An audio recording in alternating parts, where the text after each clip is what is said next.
So hello guys, welcome back to Indian reaction. स्वागत है आपके एक और नए मज़ेदार वीडियो में जिसका टाइटल है जम्मू कश्मीर से धारा 370 कैसे हटाया गया, अमित शाह का ये मास्टर प्लान।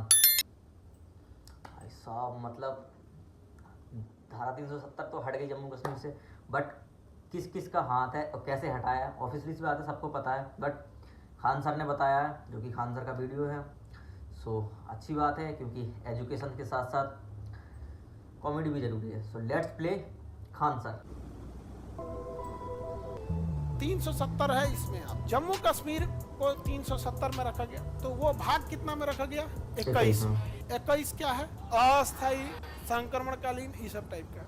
370 में जम्मू कश्मीर रखा। जम्मू कश्मीर के राजा थे हरि सिंह थे। आज जम्मू कश्मीर में जो जहर बोया गया है ना, उसी इंसान की गलती। हरि सिंह का भाई साहब, उसको सपना था कि वो प्रधानमंत्री बने, कश्मीर देश का प्रधानमंत्री। क्या था वो? अलग अपना देश बनाना चाह रहा था, जम्मू कश्मीर को अलग ही बनाना चाहता, अलग ही दुनिया थी उसकी। बाकी के रियासत जैसे दरभंगा महाराज का मान के चलो हैदराबाद का सीन था, उसमें क्या कहते हैं वल्लभ भाई पटेल जी ने जो करा, सरदार जी ने महाराज लाजवाब था। हम नहीं रहेंगे, फिर नेपाल के साथ जाएंगे या हम स्वतंत्र देश बन, बवाल होता है यहाँ पे भी। लेकिन ना, हरि सिंह को चाहिए था हम अपना देश बनाएंगे। अब जब अपना देश बनाएंगे, बोलने का तरीका होना चाहिए यार। और पाकिस्तान को आजाद तो सामने वाले की 1 मिनट में रोस्ट कर दे, 1 मिनट में बेइज्जती कर दे, वो है खान विभाजन सर। का प्रस्ताव रख दिया और सेनापति अपना रखे कि विभाजन हो, लेकिन मेरे हिसाब से सेनापति अपना रखा।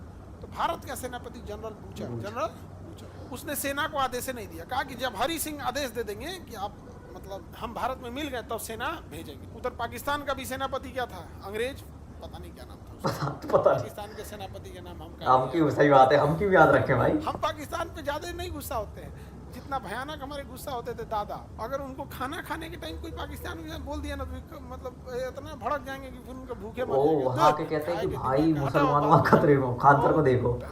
आगे समझते हैं उनके फादर के बाद दादा के बारे में क्या था? मजबूरी था। अब जिस शर्त पे मिलाया जाए, एक और कमी है कि सरदार वल्लभ भाई पटेल ने जितना ध्यान दक्षिण भारत ऐसे नहीं कहा जा उन्हें, उत्तर भारत सरदार वल्लभ भाई पटेल को, क्योंकि सरदार पटेल इतने महान व्यक्तित्व के हैं कि समाज में 90% 100% लोग उनका बहुत सराहना करता है, सब कुछ करता है, लेकिन बहुत कम लोग उनके बारे में पढ़े हैं। इसलिए अगर आप किसी को अपना बहुत आइडल मानते हैं, उसकी एक आध थोड़ी सी बाई मिस्टेक चीज़ों को भी अगर आप बताइएगा ना तो आपको लोग विलन की तरह सही बात है। यदि अगर हम ये बात कहते हैं कि सरदार पटेल कश्मीर के मुद्दे को उतना सीरियस नहीं देखें जितना कि वो हैदराबाद और जूनागढ़, हैदराबाद को बहुत ज्यादा सीरियस देखा था। गुजरात का था, हैदराबाद वहाँ से पास पड़ता है। अब ऑब्वियस बात है, आप ही बिहार के रहने वाले हो या कोई यूपी का रहने वाला है, अगर वो गृह मंत्री बनता है तो ऑब्वियस बात है कि यूपी बिहार या आसपास नॉर्थ इंडिया की चीज़ों को ज़्यादा समझेगा।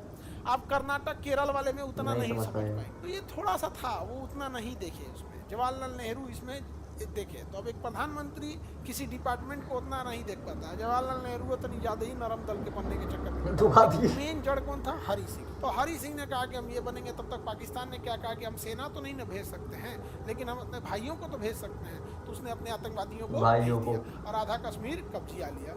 ये जो हरि सिंह है ना, हर बात खुल के तो नहीं बताया जाता है। इनके रिश्तेदार में कई महिलाओं को भी उठा ले गए थे पाकिस्तान, लेकिन हम क्या बोलेंगे यहाँ? कुछ चीज़ें आदमी मर्यादा में रखता है, नहीं तो बोल देगा आदमी नाम के साथ कि इनको उठा के ले गए थे, तो इनका राजागिरी निकल जाएगा। तब जाके आए थे साइन करने के, नहीं समझ में आ गया, उठा ले गया था सब यहाँ। हाँ, वहाँ पाकिस्तान में तो फैशन है 3 को 4 को वहाँ तो भाई ये हो गया जब वो 3 करोड़ 4 करोड़ एक फैशन टाइप का है। उठा ले जाने लगे सब कि इसको ले चलते हैं, पहले हम इससे ब्याह करें। तो उसमें जो आक्रमण था वो कमजोर होने का एक ये भी कारण था, इतने दरिंदे टाइप के थे समाज। हरि सिंह को लगने लगा भाई हमारा एक दूसरे रिश्तेदार टंगा गया यहाँ पे।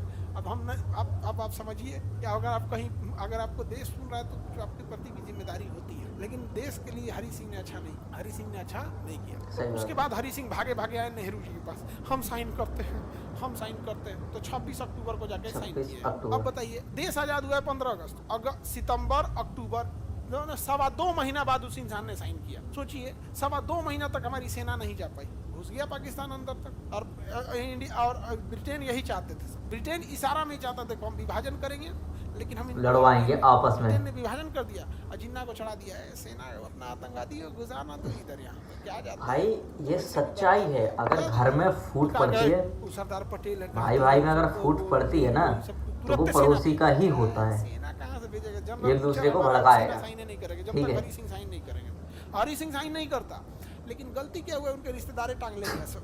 समझ में आ गया। बाद में बताता होगा कि नाना यही है तुम्हारे जिसको उठा के ले गया होगा, बाद में बताता होगा ना कि यही तुम्हें बेवकूफ़ी किया वहाँ पर। इतना इतना बेवकूफ़ इंसान पूरे भारत में आपको नहीं मिलेगा। अब हरी सिंह ने तो क्या कर दिया, साइन कर दिया। अब हरी सिंह का प्रधानमंत्री था उस समय शेख अब्दुल्ला, उसने कहा कि हमारा संविधान अलग रहेगा। तो उस समय जो संविधान बन रहा था कहा गया कि जितने उटपटांग चीज़ है जिसपे अभी रिसर्च चल रहा है क्या होगा क्या नहीं होगा, इसे भाग 21 में डालिए। जितना उटपटांग चीज़ है सबको किस में डाल दिए, भाग, जितना डिस्प्यूटेड चीज़ है सब भाग 21 में डाल दीजिए आप। तो भाग 21 में डाल दिया गया। अब वो हरी सिंह के शेख अब्दुल्ला अपना कानून लेके आया कि भारत के नागरिक जम्मू कश्मीर के नागरिक नहीं रहेंगे, भारत का कानून जम्मू कश्मीर में लागू नहीं होगा, भारत का झंडा अलग होगा, जम्मू कश्मीर का झंडा अलग होगा। जम्मू कश्मीर अपने बाकी राज्य अपने विधानसभा में महिलाओं को मनोनीत नहीं कर सकते हैं, क्योंकि वहाँ पर पहाड़ी एरिया था, रूढ़िवादी टाइप के लोग थे, महिलाओं को आगे ही नहीं आने देते थे। तो कहा कि हम विधानसभा में 2 महिलाओं को मनोनीत कर लेंगे। बड़ी बड़ी नियम लगा। कहा कि यहाँ RBI का रूल नहीं चलेगा, SBI का रूल चलेगा। राइट टू इन्फॉर्मेशन, आप हमें जानकारी दीजिए, हमारे यहाँ आप कश्मीर के अस्थायी निवासी नहीं हो सकते हैं। 35A बताता है कि अस्थायी निवासी होंगे या नहीं होंगे। तो 370 के साथ साथ 35A आप जम्मू कश्मीर के अस्थायी निवासी हैं या नहीं होंगे, इसकी भी चर्चा करता है कि आप वहाँ जमीन नहीं खरीद सकते, वहाँ की संपत्ति सरकार नहीं ले सकती है, संपत्ति का अधिकार वहाँ लागू नहीं होगा, यानी 44वां संशोधन वहाँ लागू नहीं होगा। जम्मू कश्मीर में इतना नौटंकी था। लेकिन जब इसे जोड़ा जा रहा था तो उस समय अम्बेडकर साहब थे और ड्राफ्टिंग कमेटी के हेड थे अम्बेडकर साहब।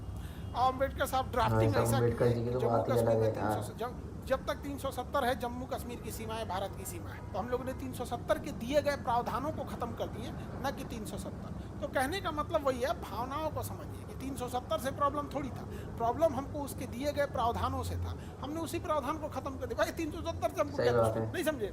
तो 370 मतलब था कि जब तक जम्मू कश्मीर की सीमाएं भारत की सीमा है, अर्थात जम्मू कश्मीर भारत का अभिन्न अंग, और उसमें सारा चीज लिखा गया था। लेकिन एक चीज अम्बेडकर साहब होशियारी से जोड़ दिए थे कि यदि जम्मू कश्मीर में कोई सरकार नहीं है तो भारत का राष्ट्रपति तब उस समय के लिए कानून बना सकता है। हो गया वहाँ पर यही। वहाँ उमर अब्दुल्ला और महिला थी, क्या नाम था, महबूबा मुफ्ती, ये दोनों लोग अपने बीजेपी यहाँ से सोचते थे ना कि यहाँ से, ठीक है। बिहार वाला हाल हो गया।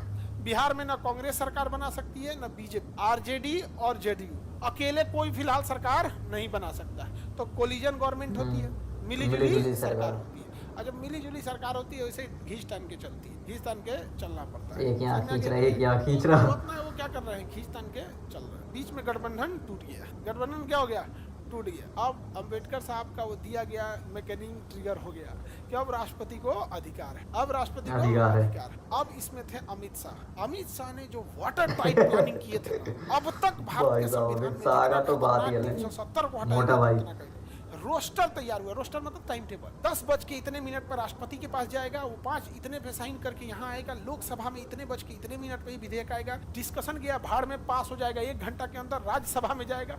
मतलब टाइमिंग फिक्स था, कैसे जहाज का टाइमिंग होता, लैंड करेगा, टेक ऑफ करेगा, बोर्डिंग होगा, टाइमिंग फिक्स थी, किसी को कुछ पता नहीं। जम्मू कश्मीर में अतिरिक्त सेना भेज दिया गया। सेना तो वहाँ पहले से रहती है, CRPF के जवानों को भेज दिया गया। वहाँ CRPF के जवानों को क्या कर दिया, भेज दिया। हाँ तो ये है कि राष्ट्रपति के पास गया तो तब राष्ट्रपति को पता चला कि 370 वाला है। समझ में गया, सारा चीज प्लानिंग के हिसाब से अपना अमित शाह ने पूरी तरह से रेडी कर दिया था। और एकदम इस बात में तो अमित शाह एकदम ब्रूटली एकदम कह गया 370 नहीं, इधर सारा चीज फिक्स था। इंटरनेट काट, ट्रांसपोर्टेशन बंद कर दिया जाएगा, ट्रांसपोर्टेशन बंद हो गया, पहाड़ है, इंटरनेट काट दिया गया, आपका बाहर का खबर ही नहीं आएगा। सारा चीज CRPF के अतिरिक्त जवानों को भेज दिया गया। जितना नेता थे सबका फोन ट्रेस लोकेशन पता था। और एक डिपार्टमेंट को बोल दिया गया था कि जैसे बोलेंगे ना तो आप अपने अपने जिला के जो इन्फ्लुएंसर नेता है उनको हाउस अरेस्ट कर दीजिए। हाउस अरेस्ट मतलब बंद कर देगा, बाहर पुलिस उतार दिया जाएगा, दूर से नजर बंद हो जाएगा। उसके बाद उन्होंने लाया ढाई से 1 घंटा के अंदर इधर से पास करके उधर राष्ट्रपति साइन उन करके अगले दिन पता चला 370 नहीं हटा है। 370 हटने के साथ कश्मीर से राज्य का भी दर्जा छीन लिया। अगर राज्य है तो पावर बहुत है, तो राज्य का भी दर्जा छीन लिया। और इतना ही नहीं, उसका टुकड़ा भी कर दिया गया। तो कश्मीर में जो राजनेता लोग थे उनको यही नहीं समझ में आ रहा था किन्ने से दुख आ रहा है, नहीं समझ में आ गया। उसको समझ में नहीं आ रहा किस चीज का दुख बनाए। 370 हटा इसका दुख मनाए, कि राज्य का दर्जा छीन लिया इसका दुख मनाए, कि राज्य तोड़ दिया इसका दुख मनाए, कि हाउस अरेस्ट किया इसका दुख मनाए, इंटरनेट काट दिया इसका दुख मनाए, कि सरकार सुनने वाली है ये नहीं है इसका दुख मनाए। समझे में नहीं आ रहा था किस चीज का दुख मनाया। की शादी में अब्दुल्ला दीवाना, पाकिस्तान कह रहा है कि हम भारत से रिश्ते तोड़ लेते हैं। भाई रिश्ता भाई कब सही बात है, नहीं समझ में आ गया। आई होप पसंद आया होगा, पसंद आया तो लाइक शेयर